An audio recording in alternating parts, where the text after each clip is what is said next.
Si t'es là, c'est que t'as probablement vu déjà cette vidéo qui est sortie sur l'ouverture. Aujourd'hui, on va passer au deuxième paramètre d'un appareil photo, qui est le shutter speed, mes vitesses d'obturation. Mais c'est chiant à dire, genre obturation.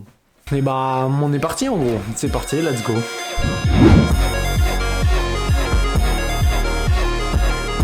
Qu'est-ce qu'on va modifier quand on va modifier le shutter? On va modifier la durée pendant laquelle le capteur sera exposé à la lumière. Donc encore une fois, ça aura une incidence sur l'exposition. Qu'est-ce qui se passe quand vous allez prendre une photo? Vous allez entendre ce fameux... Et bah ce c'est votre capteur qui va se refermer. Je parle ici pour les caméras réflexes parce que c'est pour ça que sur votre téléphone vous n'allez pas entendre le schlack, mais le concept reste le même. Le capteur va s'activer pendant un temps très précis jusqu'à ce que le rideau se ferme, et c'est ce schlack qu'on entend, c'est le rideau qui se referme sur le capteur. Donc tout simplement, plus on va mettre la vitesse d'obturation rapide, plus vite notre rideau il sera fermé. Plus tu vas exposer ton capteur, plus tu vas avoir une image lumineuse, et donc moins tu vas exposer ton capteur, plus ton image sera sombre. Et donc plus la durée d'exposition sera longue, plus tu vas avoir de lumière. Et bien, si vous avez besoin de bokeh mais que vous êtes dans un milieu qui est plutôt lumineux, comment vous allez faire? Et bah c'est très simple, vous allez laisser l'ouverture grande ouverte, et vous allez augmenter la vitesse d'obturation. Et donc comme ça, ça va compenser la luminosité qui va rentrer dans le capteur par cette vitesse qui sera donc plus rapide. Mais il va falloir faire attention à ce paramètre parce qu'il a une grande incidence sur le rendu final de votre photo. La netteté de votre photo va surtout dépendre de ce paramètre-là. Et donc on va modifier ce paramètre à la manière dont on veut capturer le mouvement.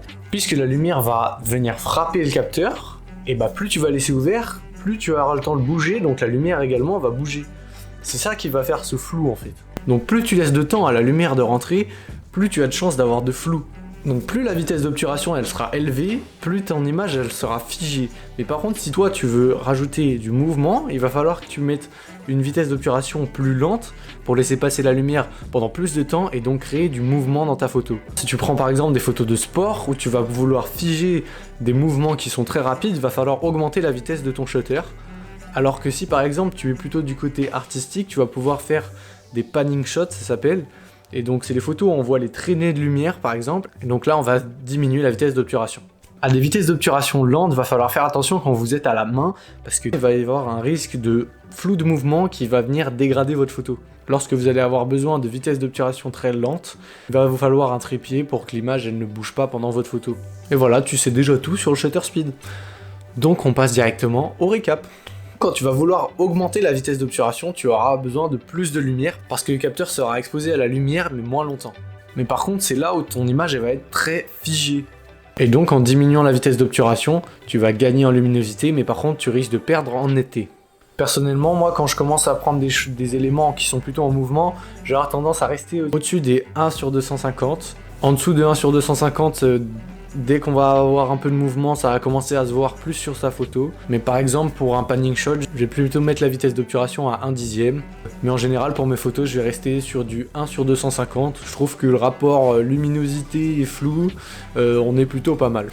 Encore une fois, c'est que mon avis. Après, il y a d'autres photographes qui vous diront d'autres choses, mais voilà, en même temps ça vous permet d'avoir plusieurs avis.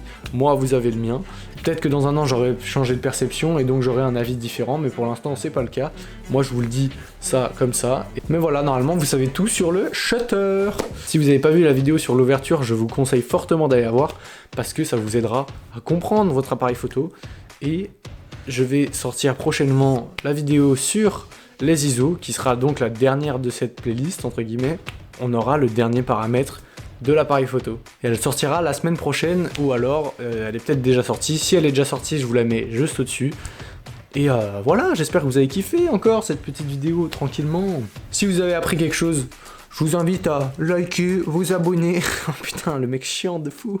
Et puis voilà, si vous avez des questions, je vous laisse aller sur mon Instagram, me poser des questions, je répondrai à tout ce que vous voulez. En commentaire, je répondrai aussi si vous en avez. Vous êtes incroyable, croyez en vous, entraînez-vous.